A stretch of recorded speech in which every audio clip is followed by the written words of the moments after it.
Kei te tautoko ngā kaimahi o te rau matatini, I te tono a tō rātou uepu, me te uepu o ngā kaimahi hauora o te motu, kia whakamanahia te mahere whakakotahi I a rātou katoa.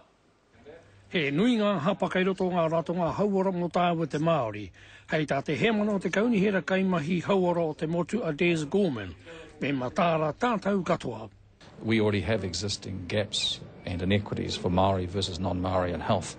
The challenge for all New Zealanders is great. The challenge to close the gap and meet the demands of an ageing community are even greater still. Ko tētahi o ngā tino kaupapa mo te hui a tau a te rau matatini. He waituhi ngā kāwanata ki wainui a rātou me etahi atu o ngā ratonga pērā I te mātauranga me te kaunihera kaimahi o Aotearoa.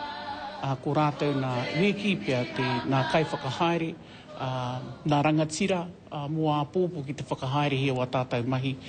Mō te ao Māori, me ki te tuku nātu he oranga ki te tohotohanga ātu ki wō tātou whānau, e hara anā ke mō te Māori, enari mō te ao katoa, enari timata mai a tātou. A wēnei mea tūmo mahi ki te haina he nā whakahonohono o wēnei rōpū, a koina te tikana, ki te whakahaere tērā āhuatana ki te tūhonohono I a tātou me te whakawhiriwhiri nā mahi e pāna ki a tātou katoa. He whakangungu, he whakapakari, he whakatakoto tauira, he awhi I ngā ratonga hauora āiwi, e tahi o ngā kaupapa, kei roto te māhere a te rau matatini. We support through programs, training and otherwise the development of the actual people who do the delivery of the service. He kaupapa heitanga kaiwhakahaere o ia wāhanga o te rau matatini, I whakaara hiake e reipa. Joe Glenn, Te Karare.